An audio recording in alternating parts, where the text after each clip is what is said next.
D-Lo 404 Boxing and More. Shout out to the LDBC. Want to give my thoughts on the Deontay Wilder interview with Good Morning Britain, or Good Morning Great Britain, whichever it is, where he made his comments toward Anthony Joshua. I just want to give my take on that. Before I get into that, I just want to say shout out to the LDBC. I want to say welcome to the channel. If you're new to the channel, welcome back to my subscribers and repeat viewers. If you hadn't subscribed, I ask that you please subscribe to the channel, hit that bell icon. During that interview, on that broadcast, Deontay Wilder, Tyson Fury, both tried to talk up their fight, drum up support for their fight, attention for their fight, fanfare for their fight. The hosts of the show, the interviewers, took it to Anthony Joshua. They took the conversation to making Anthony Joshua a focal point of conversation. When they done that, as a man, Deontay Wilder kind of said, a couple times said, I don't really want to, make this about Anthony Joshua, or try to deflect, from getting into that. And they kind of went back to it again. And, Deontay said what he had to say. Once again, as a man. He looked into that camera, said, AJ, you see this? This is what I think about you. And he said what he had to say.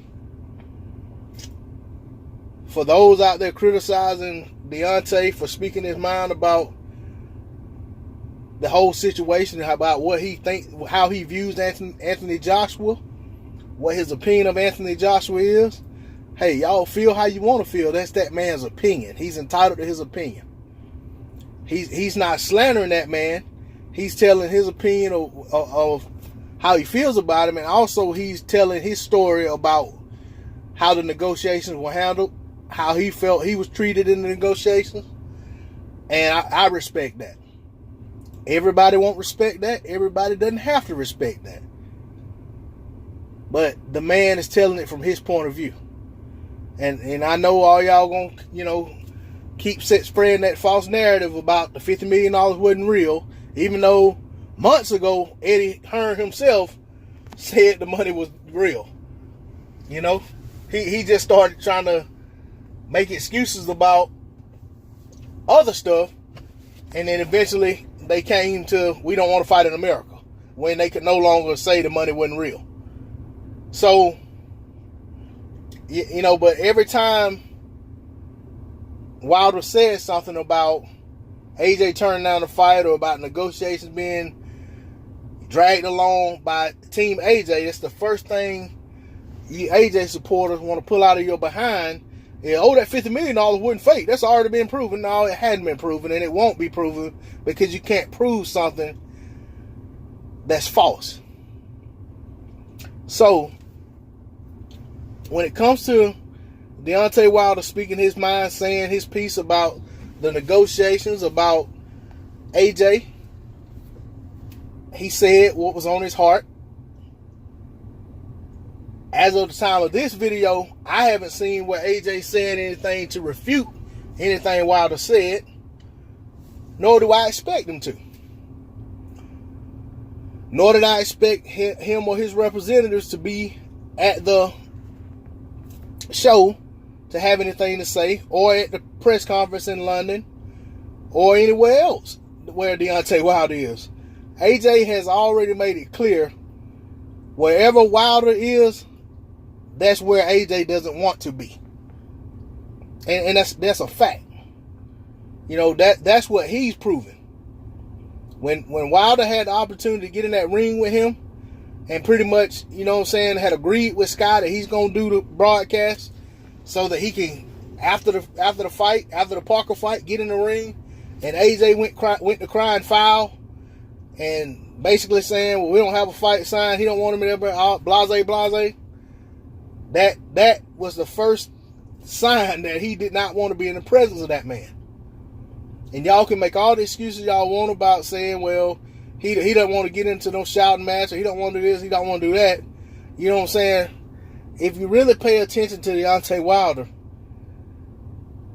if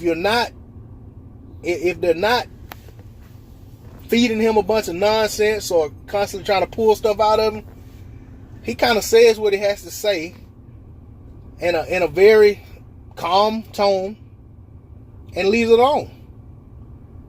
But when you keep at him, it's when he gets loud, it's when he gets boisterous and says what he has to say.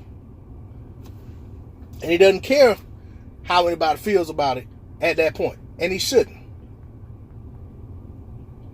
Not when you're talking about the situation and circumstances surrounding the whole negotiations, the all of the lies and all of the double talk and stuff that's going on.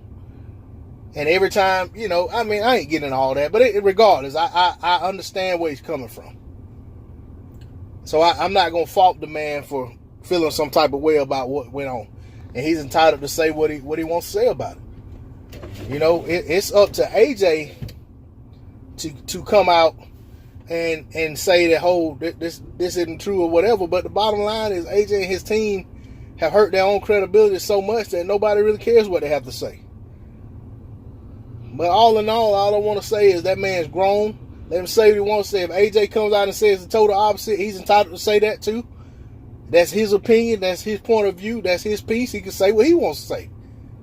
But like I said, I don't expect him to. But if he did, then hey, how do they say it over there? Fair play to him. Fair play to him. So, you know, it is what it is. The man has a mouth. He can speak, say what he wants to say. But I 100% agree that he should have spoke up when he did. And on that, I'm out of here. Peace.